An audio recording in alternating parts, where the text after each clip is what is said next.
সে যেন অন্তরঙ্গ ভিডিও ধারণ করে এবং পূর্ব পরিকল্পনা অনুযায়ী সে ভিডিও দেখিয়ে যাতে তারা 10 লক্ষ টাকা আমাদের যে আশরাফুল তার কাছ থেকে আদায় করতে পারে।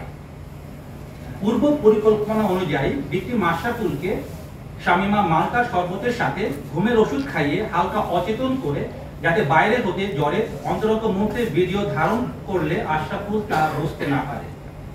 পরবর্তীতে যখন একান্ত সময় কাটায় তখন জ্বরের বাইরে হতে ভিডিও ধারণ করে থাকে এবং উক্ত ভিডিও আপনাদের সামনে যে মোবাইল আমরা জব্দ করেছি তাতে আমরা পাই এবং ওই অশ্লীল ভিডিওগুলো ধারণ করে সে পরবর্তীতে ব্ল্যাকমেইলিং এর একটা চেষ্টা করে বলে আমরা বুঝতে পারি।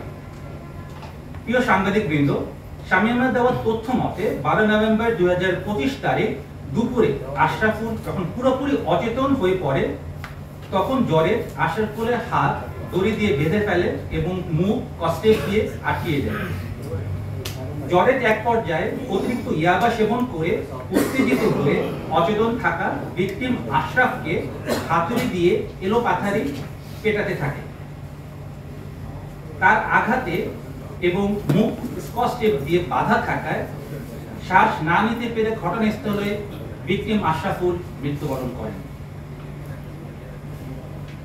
আশ্চর্যের বিষয় যে একই ঘরে জ্বরের এবং শামীমা সেই লাশের সাথেই সেই রাত্রিটি যাপন করেন।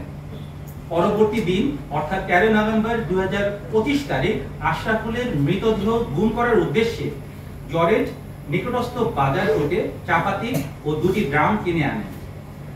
জ্বরের চাপাতি দিয়ে লাশটিকে মূলত 26টি টুকরো করেন এবং 2টি নীল রঙের ড্রামে ভরে রাখেন। সিসিটিভি ফুটেজ বিশ্লেষণ করে আমরা যেটা দেখতে পাই, বাসা থেকে দুপুর 2টা 43 একটি সিএনজি ভাড়া করে ড্রাম দুটি সিএনজিতে নিয়ে দুপুর 2টা 52 তারা বাসা হতে রওনা করেন।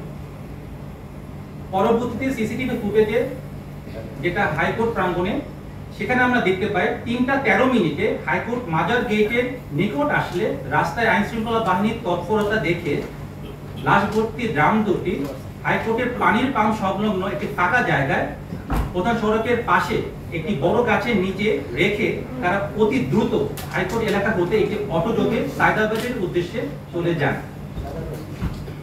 সায়দাবাদ যাওয়ার পর জ্বরের শামীমাকে কুমিল্লায় চলে যাবার ব্যাপারে বলেন এবং নিজে সে রংপুর চলে যাবেন বলে শামীমাকে অবহিত করেন।